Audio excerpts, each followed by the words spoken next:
There's been nothing like it in Orange County politics. Candidates in so many primaries accusing each other of corruption, lying, incompetence, often against their own fellow Republicans or Democrats.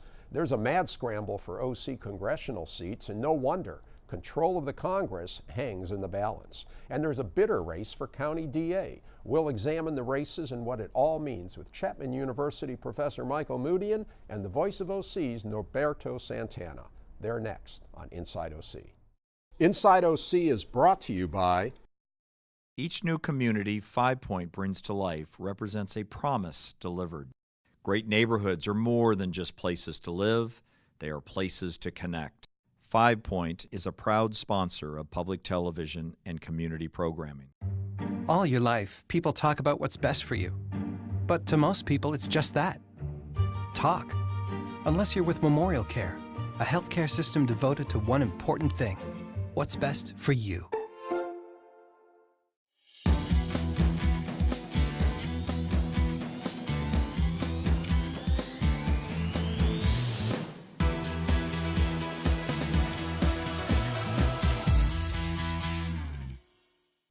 We have numbers. Okay, great, very good. Hi, I'm Rick Reiff, and I'm here with Mike Moodian and Norberto Santana. Gentlemen, great as always to have you on. And I just learned something listening to the two of you talk. You were born in the same hospital. Yeah, we are. I didn't know what's in the water in Bellflower, but you know. Where was it? The Kaiser Permanente in Bellflower. Okay, and a couple years apart, right? I mean, Mike, a little. Okay, we won't say who preceded who, but anyway. No, but gentlemen, great to have you on. So much ground to cover. The primaries in California are June 5, and as we speak, things are really beginning to heat up. We've got that top two system in California, so we don't have the old-fashioned Democrats run here, Republicans run here. Everybody runs together, and man, with all the money that's going into these congressional races, let's talk about that first. What's going on in the race for Congress, and what role is Orange County playing, Mike? Sure. It's a good question, Rick, and thanks again for having us on. This, to me, is a unique year. It's a year that we haven't seen in recent history in Orange County. And the reason for that is that we see that the Democrats, the DNC, there are at least 4 districts that are in Orange County that the Democrats see as in play for a Democrat to potentially win. Usually, if you look at decades past, many of these districts are strong GOP districts, and relatively weak Democrats have run as opponents to GOP incumbents.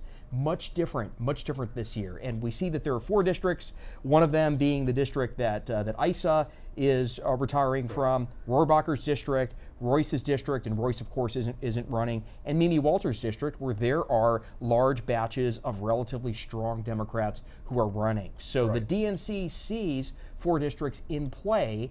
That is unique for Orange County. And the DNC, for I think the first time in certainly recent memory, is putting a lot of money in. And the Register just recently reported that nearly $30 million has been spent on those 4 congressional races, which is double all of what they spent on those 4 seats 2 years ago. And we're just entering primary season. We're going to have a general election after this, and so I mean the amount is just it's several magnitudes more than or multiples more than what it's been before. So let's get into it, and let's take a look first. In some ways, the most fun one. It's the 48th Congressional District, incumbent Dana Rohrabacher. These are not all-inclusive cities, but it'll give every viewer an idea of where these districts are. This is Huntington Beach, Seal Beach, parts of Newport Beach, parts of Irvine, parts of Laguna Beach. And look at this. Besides Dana, there are 8 Democratic challengers, 5 Republican challengers, and 2 others. Why is that? Why so many people running for an incumbent seat? Whenever you get an open congressional seat, I mean, it is the most attractive anything out there for any local political. I mean, I think there's been a lot of critiques of Democrats that you have some of the races that are literally uncontested, but they are jammed with Democrats running for this congressional seat. I think a lot of people that are accomplished in life, when they think about no, but this one's got the incumbent. Dana's an incumbent. Well, you have. You're right. I mean, it's the Congress is in play this year. You had some retirements like Royce and Issa, and that I think puts it in play. Now, Dana Rohrabacher is a special case. I mean, as they say, very close with Vladimir Putin. Well, the issues of cannabis out there, but I think the Putin issue has really put him in play this year in a way that's probably not the same before. And then plus, let's add the Trump factor. I mean, that has really galvanized huge amounts of people. Okay, well, let's take a look now. And you talk about a heated race. And what's interesting about this race is you've got two Republicans really going at each other and at least two Democrats really going at each other. So let's take a look first here. I happen to live in that district. This is at most 3 weeks worth of flyers that I'm getting on this race. And I can tell you, I mean, you can get the tone here. Here's one that Scott Baugh sent out, and he's one of the challengers. We'll talk about him. Right. There's Dana. He's got a chain of corruption. Here's one that Rohrabacher has sent out on Baugh, and you can see there money floating around everywhere. So let's take a look a little closer up on 3 of the mailers Dana Rohrabacher has sent out. And this first one shows Dana as a lobbyist there. He's for sale. You can see that he's for sale. And then here's another one. Oh my gosh, he's with Nancy Pelosi. If you're running as a Republican, what could be worse than you're somehow linked to Nancy Pelosi? And then finally, here he is, and there's the visage of Hillary Clinton there. Right. And so those, because Scott's a lobbyist, according to this, he supports amnesty. He's a never Trumper. He denies all those things, but that's what Dana's saying. Okay, so now let's flip and let's look at a campaign spot that Scott Baugh has running against Dana Rohrabacher. Why is Dana Rohrabacher using desperate and false attacks against Republican leader Scott Baugh? Because Rohrabacher can't defend his failed 30-year record in Congress. In 30 years, he's passed only 3 bills. That's 1 per decade. And he's taken 172 foreign trips on our taxpayer tab to promote marijuana and Russia. Okay, so there's Dana, the spendthrift, taking junkets, not doing anything in Congress. Tough stuff. Very tough. The irony is that I really don't see many differences between Rohrabacher and Baugh. I think they would probably vote the same about 99% of the time. What Baugh's doing, and this comes from a statement that he released right when he filed, is he is trying to paint Rohrabacher as out of touch, as somebody who is, affiliated with Putin and Julian Assange and is pro-cannabis. So I see some parallels between this race and Bob Dornan back in the late 80s, early 1990s, where Dornan was painted as more or less kind of crazy. And I see, in some ways, parallels there where we have a long-time congressman who's maybe past his day. By the way, who is Scott Baugh? Scott Baugh, Norberto can please. Scott Baugh is a prominent, has been a lobbyist in town for many years. At the same time was the chairman of the Orange County GOP. In large part ran a very successful GOP Well, he was a lawmaker too, a state lawmaker. Correct. Wasn't he majority or the minority leader or something? So, yeah. He had a leadership position when Absolutely. he was in the state legislature. Absolutely. So he has been a figure for a long time. Right. And the irony, these two guys, until the last year or so, they were buddies. Right. This is the insanity of politics. Scott Baugh is telling you, Dana Rohrabacher's been in office for 30 years and has only passed 3 bills. And it's like, Scott, you supported this guy like all the way through all those years of inefficiency and not doing much. So as you said, there is a unique personal nature to this. Both of these guys are friends, or had been friends, and you know how that is. Sometimes when you get into fights with your friends, they are the nastiest of all. And in some ways, they both know each other like very, very well. So it's interesting to see what they pick to hit each other on. I do have to say, I ran into Dana Rohrabacher the other day, and I mentioned these flyers I'm getting and the dark visages of each one, you know, that the other, and Dana was smiling. He said, no, actually, he thought they were pulling punches. He said, I've got a lot worse pictures of Scott, and he's got a lot worse pictures than me, and we're not really using the worst pictures. Wow. So you know, I'm thinking, okay, all right. If they end up as the top two, I'm sure that'll come out. Yeah. So now the Democrat, there are some Democrats running in this race too, and maybe the two front runners, who knows really who's the front runner, but two of the very prominent Democrats are going after each other, just like the Republicans are. These two Democrats that are running for this seat are attacking each other. So let's take a look first at an ad by Harley Ruda attacking Hans Kierstead. Democratic leaders call his lies preposterous. He has a tendency to exaggerate. Hans Kierstead. He misled voters about being a cancer doctor, lied about being a neuroscientist, and Kierstead made up a phony story about being promised a congressional chairmanship. Top Democrats said his story wasn't remotely true. The National Journal said Kierstead's untruths could hinder the effort to beat Republican Dana Rohrabacher. Hans Kierstead. Not just wrong, preposterous. He's preposterous. Hans Kierstead is preposterous. Okay, all right. So now Hans has a response ad to that. So let's take a look at that. It's sad when a losing politician resorts to vicious false attacks like recent Republican Harley Ruda attacking Democrat Hans Kierstead, pretending he's not a scientist when Hans made major breakthroughs in the fight against cancer and helping the paralyzed move. False attacks for taking pharma money, simply untrue. Kierstead, lifelong Democrat, won the local district pre-endorsement conference by over 60%. Ruda, a spoiler who backed John Kasich for president. Don't be fooled. Harley Ruda, hardly truthful.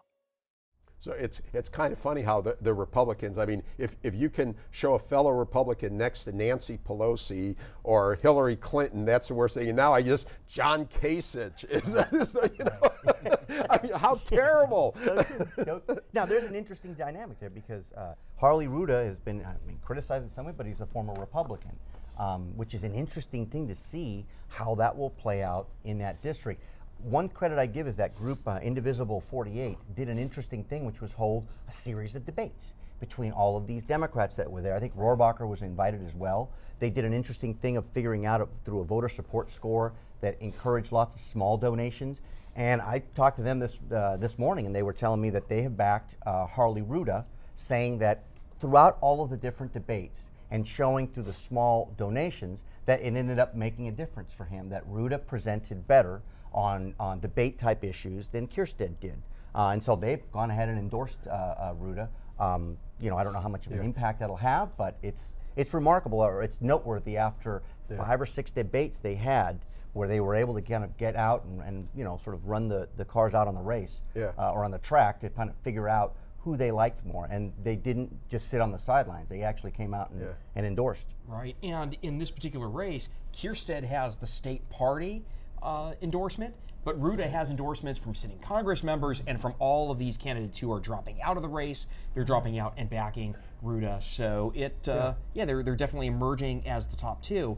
What's unique to me, or what's interesting to me about this race, is the Republicans in Orange County for decades have done a good job at establishing a farm system, getting candidates into city councils and school boards and community college boards. Well, the Democrats have not. And if you look at a race such as this one, there are numerous Democrats running, but then Supervisor Bartlett is running unopposed. So it seems as if the Trump presidency and the changing demographics of the county are energizing a lot of people to run for Congress, but we see this sort of disconnect take place where we don't have strong candidates running for other offices in the county. And so a lot of these Democrats, very bright, eager, newcomers, they don't bring that experience. And maybe now this next race we're going to look at will kind of point that out. But you know, in a way, we're seeing it in the governor's race too, where the Democrats are attacking each other and the Republican candidates are attacking each other. Don't you run a risk, Mike, that then you get to a general election and you've sort of painted yourself into a corner when you're suddenly now trying to appeal to a broader group of voters? Sure. This is the wackiness of the top two primary. And I think this is still an experiment that we're trying to figure out. But here we are, and hey, you have two Republicans in the governor's race trying to battle out in terms of who is the bigger Republican. You have Antonio Villaraigosa touting his conservative credentials. But I thought, Norberto, that it was supposed to, the top two was supposed to get rid of that. That we were, that was the problem. You had Democrats in the past running in a primary, Republicans, then we get the two extreme candidates.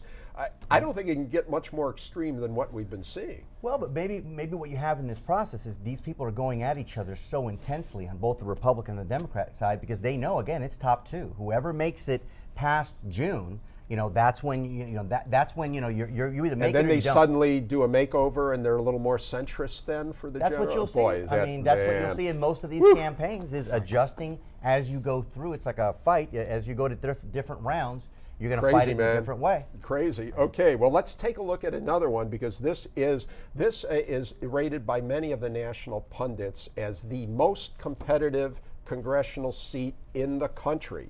And it's the 39th congressional. That's the one where Ed Royce is retiring. The district includes Fullerton, Brea, Anaheim Hills, Yorba Linda, North Orange County, and the candidates, 7 Republicans, 6 Democrats, 4 others, 17 candidates by my count. I actually moderated a debate recently there, and I think there were like 10 people. They had to tell people, no, you can't be on. And all the other candidates were there working the crowd, but they had to do a cutoff somewhere, and it is just unbelievable. So, Mike, what's going on in this race?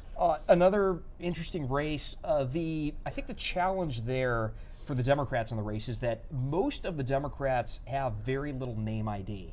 While on the Republican side, you have Young Kim, you have Sean Nelson, you have Huff, all of whom have previous elected experience and who have a lot of support and name ID within the respective districts. So I think that will pose a challenge. However, among the Democrats, several are well-funded. You have Cisneros, you have Thorburn, and you have a couple of others. Yeah. And these districts that we're talking about also voted for Hillary Clinton over Trump 2 years ago. So we'll see. This has more of an even breakdown compared to the 48th, but name ID is a big deal. Look at the special election that took place a few years back between Moorlach and Don Wagner for state senate. Don Wagner had all of the endorsements, all of the support, had outraised Moorlach substantially. Moorlach won going away because Moorlach had years of his name appearing in the paper, of public service experience, much more than Wagner, and that made the difference. Let me say, I think the dark horse here in this race is Gil Cisneros. Yeah, he is, a great story. He and his wife won the lottery a few years back, $266 million, and he's from that area. Blue collar guy, I believe, and he has been putting money in the schools and parks, a lot of grassroots support, and it's kind of beneath the surface. Who knows? Now everybody will know whether I'm just full of gas or not, when the election results occur, but I think he could be a dark horse in this one. No doubt. Could be. No doubt. Anybody with that kind of money that can put their message out is a factor right away. Yeah. That's the nature of our campaigns. Okay, and now let's look at, this is the 49th Congressional District. This is the one that's mostly San Diego, but includes a little bit of Orange County. There's Oceanside, Carlsbad, San Clemente, Dana Point. Darrell Issa is the retiring incumbent, and this is one that a lot of people think will flip from Republican to Democrat. You can see in this race, you got 8 Republicans, 4 Democrats, 4 others. And then this is the one that maybe of the 4, the key ones we've been talking about, is the most secure for or the most likely to remain red, and that's Mimi Walters, the incumbent. She's got 4 Democrats running against her, no Republicans, 1 other. This is a district that includes Irvine, Orange, Laguna Hills, Lake Forest, so forth, and really solid South Orange County. And I would say that if you're kind of, although most of the national results will be in by then, but if this were a district that went blue, then it's going to be a wipeout on Election Day. But most folks are thinking, I think, that it's fairly safe. And then finally, this one, I get a big kick out of. I'm calling it Blue Heaven. Who would have thunk? This used to be a contested. This was Bob Dornan's old seat. Yeah. Now forget it. Lou, I had Lou on recently. He said, "Oh, you never take anything for granted," but I could tell he was taking it for granted. So one Republican, no Democrats, two others in that race. That's Santana and Anaheim. So now, gents, let's get to the other thing going on, the DA race. Noberto, tell us about it. This is probably the most impactful race of them all. I mean, this is the district attorney, the person who can lock you up, the person who can investigate you if you're a politician, if you're anybody, and it is a slugfest on a daily basis. The challenger, Supervisor Todd Spitzer, is a guy who comes to play. I mean, every day this guy's in media, and every day he takes his supervisor's office and, in a sense, I don't want to say turns it into a campaign opportunity, but he's been in campaign mode for most of the year, and it's been really, really intense. Tony Brokakis has been hit by one scandal after another in terms of the snitch scandal, sex scandals in his office, questions about him using public resources to campaign. Yet most people you talk to say, Tony's strong. Tony will not be taken out. The establishment of Orange County backs him, is comfortable with his type of approach towards the district attorney's office, and is afraid, deathly afraid, of Todd Spitzer's approach. And I think during this last issue with homelessness, watching Supervisor Spitzer go to his colleagues' areas and essentially politic the issue in a way that I have found few dispute that it was politicked, I think that may have impacted him in his DA race in terms of people asking, is that really truthful? Is that, again, how he politicked that issue could come back to hurt him. This is one where maybe some voters will decide the lesser of two evils. And Mike, there's been some, at least as we speak, there's been several debates, and Tony's not showing up for debates. Is he not showing up because he's afraid of Todd or because he's ahead? I would guess a combination of both. I think both Tony and Todd have a lot of baggage, but it's very hard to beat an incumbent. So I would guess that Tony's strategy is, well, I'm just gonna stay to the side and send out some mailers and do some YouTube videos and see where it goes from there. To go off of what Norberto just said, I would argue that should disqualify Spitzer. The fact that he went to these cities and he lied and said that these are sex offenders who they're trying to house. If I were the CEO, if I were the chair of a board of directors of a company and I was looking at Spitzer as perhaps leading my organization, I'd look at his resume and I'd say, okay, he has quite a bit of experience. He seems somewhat intelligent. He's done some work in Marcy's Law. But I think what would concern me would be the workplace environment that he would foster. Okay, well, of course, in Todd's defense, he's going to say that he has been a good representative for his constituents and that he has done stuff on homelessness, but, anyway, I'm just saying that, there's that side. We're almost out of time, but just quickly, let's roll a couple of spots. We'll do it back to back, a Todd spot and then a Tony spot. Tony Brokakis. Nothing but scandal after scandal, while victims get left behind. Tricky Tony's at it again. Tony Brokakis is caught sending over 16,000 mailers using taxpayer dollars for an alleged campaign stop. Undercover footage exposed Brokakis illegally campaigning at a taxpayer-funded event. Even worse, Brokakis bragged and recruited volunteers at the same event and misused our county resources. That number is directed to my office. Talk to my assistant Vicky, but Tony Brokakis for DA, 2018. Okay. So, thank you so much. Oh, my pleasure. My pleasure. Thank you. Hey, nice to meet you. For District Attorney Todd Spitzer, a no-nonsense DA who will fearlessly crack down on government corruption and abuse. Tough as nails, a fighter for victims and their families. Todd Spitzer, making Orange County safer and strong.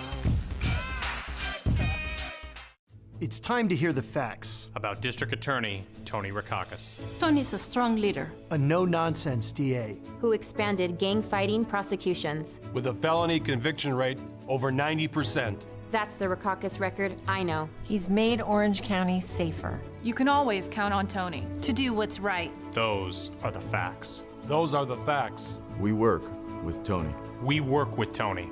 And we support him for district attorney. Okay, gentlemen, so there's Todd Spitzer saying that Tony Rackauckus basically has been a disaster. And the Tony spot, is interestingly, taking a totally different approach, never mentions Todd Spitzer, law and order, safety. Is that his obvious play in this race? It is. That's always Tony's play here, is to be serious, sober, the guy who shows up every day and does his job. He shows many people in his office. As far as I can see, a few district attorneys there. In fact, that's one thing that's been a little bit of a curiosity, is he's had some of those assistant district attorneys showing up to campaign events, and there's been some questions there about the mixing of the two. But no doubt, that's his power play right there. Okay, gentlemen, thanks so much.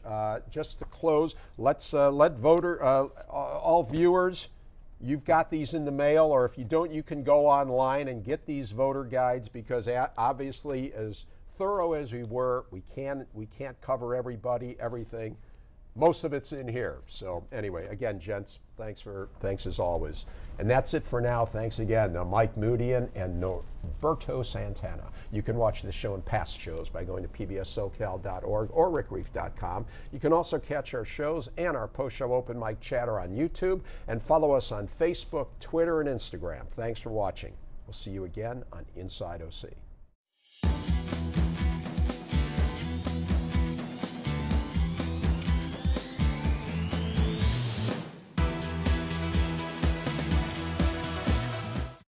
Inside OC is brought to you by...